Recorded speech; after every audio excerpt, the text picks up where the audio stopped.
Welcome to Wednesdays with Wayne. It's early March and spring is one of my favorite times of the year, although there's a little bit of a love-hate relationship because everything is so busy and so chaotic in terms of garden chores, and yet the ground comes alive, so I love to see that happen in the springtime. Time to get the garden tools out, but today we're just going to do an assessment of the yard and then I'll explain some more maintenance things in future videos.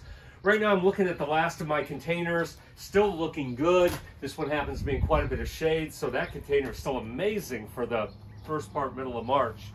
The coral bells took a little bit of deer damage. They munched some of the ends of the leaves off, but they're going to be just perfectly fine. We'll start cutting those back to the crowns, but leave the crowns alone. Again, we'll talk about that in detail. Look at the bulbs coming up. Daffodils, tulips, iris, all kinds of fun bulbs are going to start to come up. People get a little bit worried when the snow comes and we still have the cold nights, but that does not affect the bulbs. You don't have to worry about protecting or doing anything different with the bulbs. I've got a lot of hellebores in the yard. You're going to see a lot of cold damage on them. They were semi-evergreen, but again, we'll take care of that soon. They're going to be blooming in the next few weeks. The hydrangeas have some great winter interest yet. The 9-barks were done cut a little bit back in the fall, but we're going to do some heavier pruning here in the springtime. Ornamental grasses, we had quite a bit of snow, a couple very heavy events where it did knock them down a little bit, but still not terrible for winter interest. Grasses right now, when it is a nice day, I like to get started with the grasses first. That's one of the first things on my list. So I'll get the gas shears out, and even in February and March, I'll spend a lot of time getting all the grasses cut down so that they don't blow all over the yard and make a huge mess.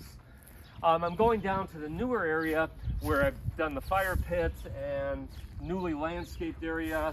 Here there's quite a few roses. The roses look okay. You see that there's a lot of mulch still left around them naturally from the leaves. I'm not going to remove that for another few weeks, probably not till the end of March. I want to make sure that the heaviest cold and freezes are done with, and then I'm probably going to end up cutting those back by 1/2 or 2/3.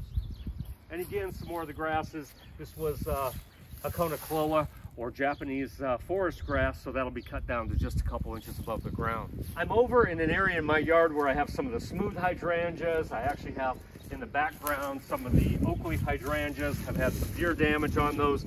Again, we're gonna do an entire video on hydrangea pruning, but some of the stuff is gonna need to be pruned back, some light pruning. Tree form of hydrangea. Iteas or sweet spires look like they've got a little bit of dead tips on them. Again, quite a few of the hydrangeas in through here. I'm looking at some of my butterfly bushes that I recently planted. Should have had a little bit more mulch on top of these, and again, we don't want to uncover those yet, but I think they're still going to be okay. I'm seeing some good growth kind of that was covered up.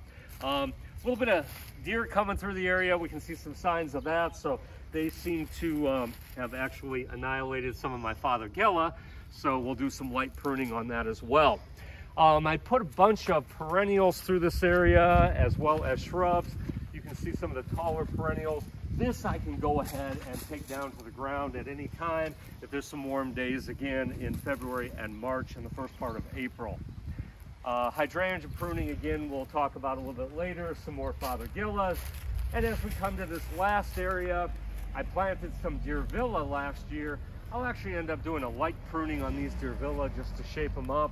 Most of the evergreens will be left alone. Grasses, again, will be taken down to just a few inches above the ground. And then let me end with the hibiscus. I don't want to do anything with these quite yet, but as we go down and kind of uncover, you can see the green left on the hibiscus. Again, we will eventually cut these down to where there is just green, and this can be done probably mid to end of March. So thank you for joining Wednesdays with Wayne, sponsored by Niemeyer's Landscape Supply. And remember, beautiful landscapes start here.